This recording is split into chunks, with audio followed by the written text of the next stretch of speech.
Muy buenos días a todas y a todos. Una alegría nuevamente de celebrar junto a ustedes este miércoles 20 de mayo, desde aquí, desde Jutiapa, Guatemala, día tan especial porque en un día como hoy, hace 63 años, mi mamá tuvo un hijo, que soy yo. Pero bueno, con gran alegría comparto junto a ustedes este día y, cómo no, meditando y celebrando la palabra en este tiempo pascual, tiempo de misión, que no puedo negar, me identifica en toda mi vida. Y esta misión de Pablo que vemos para ubicarnos, que ya está en Grecia y más plenamente llega a Atenas, la capital de Grecia. Y dice así el texto. Pablo se puso en pie en medio del Areópago y habló así. Atenienses, veo que son hombres sumamente religiosos. Cuando estaba paseando y observando sus lugares de culto, encontré un altar con esta inscripción: al Dios desconocido. Ahora bien, yo vengo a anunciarle al que adoran sin conocer. Ese es el Dios que hizo cielo y tierra y todo lo que hay en él.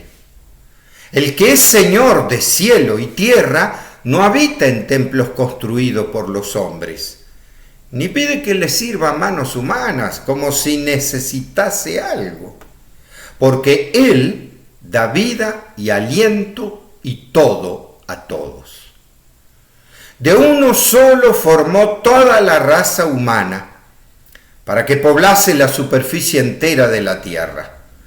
Él definió las etapas de la historia y las fronteras de los países. Hizo que buscaran a Dios y que lo encontraran aún a tientas, porque no está lejos de ninguno de nosotros, ya que en Él vivimos y nos movemos y existimos. Como dijeron algunos de los poetas de ustedes, porque somos también su raza. Por lo tanto, si somos raza divina, no debemos pensar que Dios es semejante a la plata o el oro o la piedra modelados por la creatividad y la artesanía del hombre. Ahora bien, Dios, pasando por alto la época de ignorancia, manda ahora a todos los hombres en todas partes a que se arrepientan, porque ha señalado una fecha para juzgar con justicia al mundo, por medio de un hombre que Él designó para esto. Y a este hombre lo ha acreditado ante todos, resucitándolo de la muerte.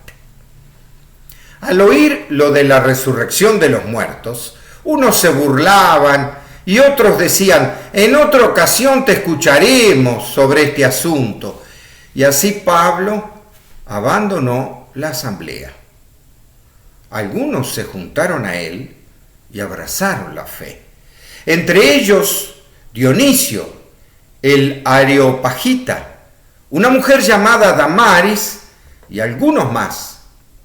Pablo entonces salió de Atenas y se dirigió a Corinto. Esto es palabra de Dios. Te alabamos, Señor. ¿Y qué nos dice este lenguaje? ¿Qué mensaje nos deja después de 2000 años? Indudablemente, el método de Pablo es maravilloso. Nuevamente, como siempre al nacer la iglesia, Pablo toma de la cultura griega para llegar hasta Dios. Y eso que en un párrafo anterior de los Hechos de los Apóstoles dice que él queda indignado por la cantidad de ídolos. ¿Por qué? Porque va al Areópago y allí están todos los dioses del Olimpo. Pero también encuentra uno que era solo un pilar que decía al Dios desconocido. Y él dice, voy a aprovechar esto. Y se pone a predicar en el Areópago desde su cultura, nada del Antiguo Testamento ni de la Biblia, nada. Se pone a predicar desde su cultura griega y los alaba porque dice, veo que son muy religiosos porque tienen muchas esculturas. O sea, no los desprecia, ni los juzga, ni los condena.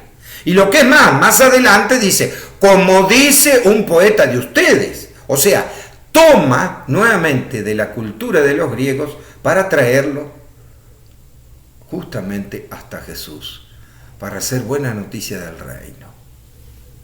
Maravillosa la creatividad de Pablo. Que algunos, aunque cuando habla de resurrección se ríen, porque eso tampoco compaginaba con los griegos. En cambio con los judíos sí, pero con los griegos no. Pero no todos, porque algunos en las palabras de Pablo escucharon que eran palabras de Dios y entonces se convirtieron, lo dice explícitamente. O sea, Pablo hizo posible que una cultura tan lejana, con sus dioses del Olimpo y todo, reexplica y por supuesto cambia la dimensión, entre comillas, religiosa. Pero no los desprecia, no los condena ni los juzga, sino que desde su cultura los hace ir hasta Jesús. Maravilloso, maravilloso. ¿Cómo es entonces el tema de nuestra misión? Tomar del desafío que nos toca hoy, desde nuestra cultura, desde lo que tenemos, volcarlo hacia Jesús. En mi historia, en el camino misionero que hice desde México a Argentina a pie, con la Virgen de Guadalupe y el Cristo de Esquipulas, me di cuenta que el haber caminado con la Virgen de Guadalupe y el Cristo negro fue justamente una pegada como Pablo con el Dios desconocido. ¿Y por qué? Porque la Virgen de Guadalupe es mestiza, media indígena, media blanca, y el Cristo negro de Esquipula es negro. Y justamente me hace recordar porque los lugares que visitamos afrodescendientes de nuestra Latinoamérica, no me olvido más de un lugar que fue, bueno, providencial porque fue un día como hoy, un 20 de mayo, era mi cumpleaños. ¿Qué pasó? En el camino, a pie, por supuesto en un lugar muy caliente, donde era toda zona afro, negra, entonces, ¿qué pasó? En un lugar le dieron queso a todos, era muy difícil que nos dieran queso en la peregrinación, pero como tiene mucha sal y yo soy hipertenso, yo no lo acepté. Y todos los demás sí, pero ¿qué le pasó al otro día? Todos tenían parásitos y yo no. Entonces, ¿qué pasó? Cuando llegamos a Palenque, por eso no me olvido más, era el 20 de mayo, y Palenque es un lugar histórico para los afro, los negros de Colombia. ¿Por qué?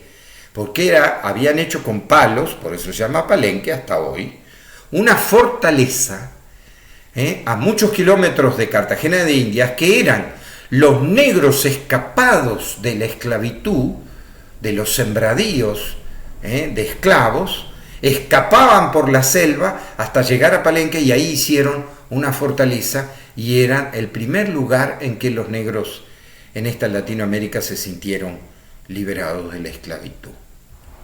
Mucho antes que llegara la libertad de los esclavos.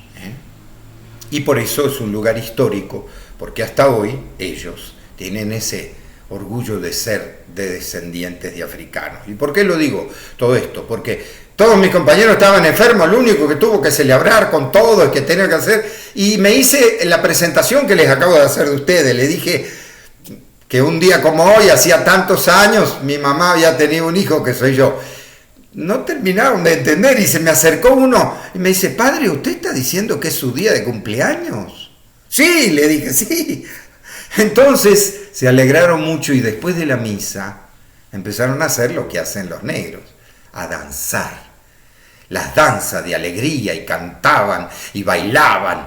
África, África, Sudáfrica. No, fue conmovedor, conmovedor. En mi peregrinación y también en mi misión, inclusive acá en Guatemala, he estado con comunidades afro, por ejemplo en Livingston. Pero yo me acuerdo la conmoción que provocábamos cuando llegaban con el Cristo negro de Esquipulas.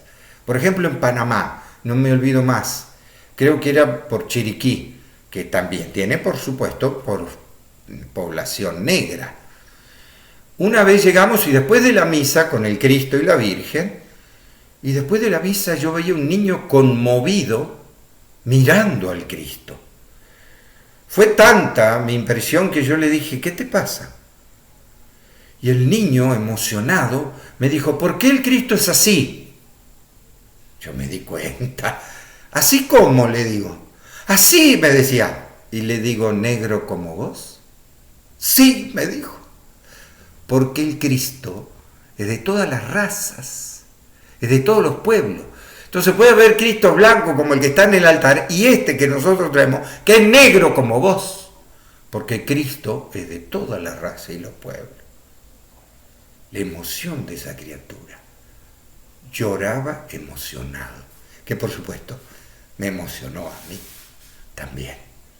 Y no digo solo ahí, me acuerdo en las afueras de Caracas, en barrios muy pobres que íbamos con el Cristo y un negro justamente estaba con el megáfono en la mano y gritaba fuerte, salgan de las calles, salgan de las casas porque van a ver un Cristo como nunca vieron en su vida, se van a estremecer al verlo, porque era un lugar, una población afro, en las afueras de Caracas. Y también, por ejemplo, en otros lugares de Colombia, donde, insisto, quedaron conmovidos.